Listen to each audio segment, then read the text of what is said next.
आपने मांग संख्या 40 स्वायत्त शासन एवं मांग संख्या 45 वन एवं पर्यावरण पर मुझे बोलने का मौका दिया। बहुत ही महत्वपूर्ण विषय है, क्योंकि जिस तरीके से पूरे विश्व में शहरीकरण बढ़ा है, उसी तरीके से हमारे देश, हमारे प्रदेश में शहरीकरण बढ़ा है। जितनी बड़ी ग्राम पंचायतें थी, सब जगह नगर पालिका की मांग धीरे धीरे उठ रही है। और मैं धन्यवाद भी देना चाहूँगा हमारी सरकार को कि पिछले 4 साल में रिकॉर्ड तोड़ नई नगर पालिकाओं का गठन हमारी सरकार ने किया है। मेरे क्षेत्र में भी पावटा हमारा बड़ा कस्बा था, उसके बराबर में प्रागपुरा बड़ा गांव था। दोनों को मिलाकर के, कुनेड़ पंचायत तीनों को मिलाकर के पावटा प्रागपुरा नगर पालिका का गठन हमारी सरकार के द्वारा किया गया। सभापति महोदय, निश्चित रूप से नई नगर पालिकाओं का जो गठन हुआ, उसके बाद जब शुरू में नगर पालिका ही बनी थी, वहाँ के सरपंच, वहाँ के ग्रामीण इस बात को लेकर आशंकित थे कि पता नहीं कुछ होगा या नहीं होगा, कहीं हमारी ग्राम पंचायतें टूटने से नुकसान तो नहीं होगा। लेकिन जिस तरीके से पिछले 3 साल में नगर पालिकाओं पर हमारी सरकार ने ध्यान दिया, वो सराहनीय है। मैं निश्चित रूप से एक बात कहना चाहूँगा कि हमारे विपक्ष के साथी कमियां निकाल रहे हैं, लेकिन पिछले 3 साल में हमारी सरकार ने प्रत्येक छोटी से छोटी नगर पालिका में भी 45 किलोमीटर सड़कें दी हैं। अगर 45 किलोमीटर सड़कें इन्होंने 20 साल में भी दी हो तो आप बताइए। मेरे विधानसभा क्षेत्र की 2 नगर पालिकाएं हैं, दोनों नगर पालिकाओं में लगभग 100 किलोमीटर सड़कें बनने जा रही हैं। ये अपने आप में एक इतिहास है। सभापति महोदय, अभी भी बजट में माननीय मुख्यमंत्री महोदय ने 20-20 किलोमीटर सड़कें एक नगर पालिकाओं को दी हैं। लेकिन मैं एक चीज आपको जरूर बताना चाहूंगा आपके माध्यम से सरकार को, कि सड़कें आपने लेंथ 20 किलोमीटर दे दी और राशि 6 करोड़ रुपए रख दी। अब 6 करोड़ में आप 20 किलोमीटर सड़कें कैसे बनाओगे, आप बताओ। जो अधिकारी इस बात का पीडब्ल्यूडी वाला ज्ञान दे रहे हैं, या तो वो ये बताएं 20 किलोमीटर बनाएंगे कि नहीं बनाएंगे, या ये सिर्फ ये बताएं 6 करोड़ रुपए देंगे। पीडब्ल्यूडी की बीएसआर भी 35 लाख रुपए पर किलोमीटर डामर की आती है और 50 लाख रुपए पर किलोमीटर सीसी की आती है। शहरों में ज्यादातर सीसी सड़कें हैं, तो गांव वालों को, शहरों वालों को लग रहा है 20 किलोमीटर सड़क मिली है, 6 करोड़ में सड़क बनेगी आपकी 12 किलोमीटर। तो इस बात पे जरूर ध्यान दें कि उस राशि को बढ़ाएं। अगर 20 किलोमीटर की है तो चाहे वो सीसी की रिक्वायरमेंट हो, चाहे वो डामर की रिक्वायरमेंट हो, जितनी रिक्वायरमेंट हो उतना ही पैसा अलॉट किया जाए, फिक्स राशि नहीं की जाए। सभापति महोदय, एक ऐतिहासिक कार्य जो हमारी सरकार ने किया, पट्टे बांटने का, निश्चित रूप से बहुत बड़ा फायदा आम आदमी को हुआ है।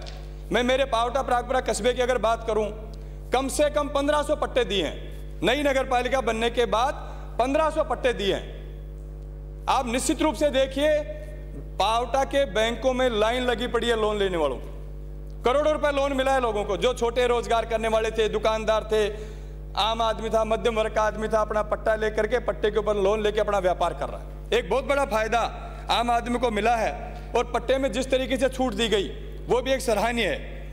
सभापति महोदय, हमारे जब 2004 से लेके 2014 तक केंद्र में हमारी सरकार थी, हमारी सरकार महात्मा गांधी रोजगार गारंटी रोजगार योजना लेकर के आई, ताकि गांव से लोग पलायन नहीं कर सकें, उनको वहां पे रोजगार मिले। लेकिन धीरे धीरे जब शहरीकरण बढ़ा, शहरों में इस बात की समस्या हुई, रोजगार की समस्या हुई, और इस बात की संवेदनशीलता को ध्यान में रखते हुए हमारी सरकार इंदिरा गांधी शहरी रोजगार गारंटी योजना लेकर के आई। निश्चित रूप से हर नगर पालिका में 200, 300, 500 लोग शहरी रोजगार गारंटी योजना में काम कर रहे हैं। एक बहुत बड़ा वरदान उनके लिए साबित होने वाला है।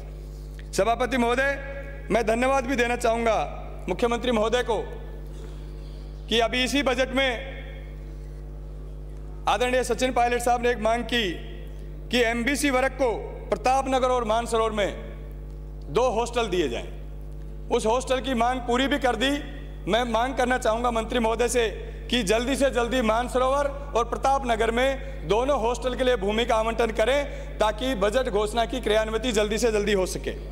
सभापति महोदय, नगर पालिकाएं हमने खूब बना दी, नगर पालिकाओं में पैसा भी खूब दे दिया, लेकिन एक सबसे बड़ी जो समस्या नगर पालिकाओं के लिए है कि वहां कर्मचारी नहीं है, ईओ नहीं है। जयन तो फिर भी भर्ती होकर इस बार आ गए, जयनों की लगभग पूर्ति हो गई। एलडीसी नहीं है, यूडीसी नहीं है। आ रहा ही नहीं है। फायरमैन तो बाबू का काम कर रहा है, फायरमैन ही एलडीसी का काम कर रहा है, सफाई कर्मचारी एलडीसी का काम कर रहा है। तो निश्चित रूप से कर्मचारियों की भर्ती जब तक हम नहीं करेंगे तब तक नगर पालिकाओं का संचालन हम बेहतर तरीके से नहीं कर पाएंगे।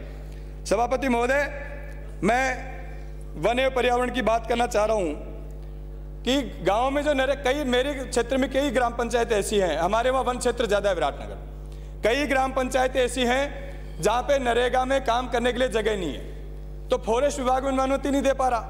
क्यों नहीं फॉरेस्ट विभाग ऐसी व्यवस्था करे कि जानवर पानी के लिए तरसता है। एक बार एक लेपर्ड हमारे यहाँ पानी की वजह से मर गया, उसको पानी नहीं मिला पीने के लिए। तो ऐसे एनीकट वगैरह बनाने के लिए नरेगा की अनुमति फॉरेस्ट विभाग दे, ताकि वहाँ गांव वालों को रोजगार भी मिले और जानवरों को पीने का पानी भी मिले। सभापति महोदय, सरिस्का के नज़दीक मेरा विधानसभा क्षेत्र है, वहाँ लेपर्ड बहुत बड़ी संख्या में है। हर रोज गाँव में 10-20 बकरियाँ उठा ले जाते हैं, कभी किसी की भैंस उठा ले जाते हैं, कभी गाय के बछड़े उठा ले जाते हैं। इनकी व्यवस्था की जाए। और मैं मांग करना चाहूँगा मंत्री महोदय से कि सरिस्का के नज़दीक अगर हमारे विराटनगर में लेपर्ड सेंचुरी घोषित कर दी जाए तो निश्चित रूप से उन लेपर्ड को भी संरक्षण मिलेगा, क्योंकि बड़ी संख्या में लेपर्ड हमारे वहाँ पर हैं। आप गिनती करा लीजिए, बहुत अच्छी संख्या में है, तो उनको संरक्षण भी मिलेगा, उनको पीने का पानी भी मिलेगा, और गाँव वालों को भी जो भेड़ बकरियां, कल ही मैं देख रहा था मेरे वहाँ एक लाला काली की ढाणी है, सोठाना गांव है, उसमें बकरियों को उठा ले गए।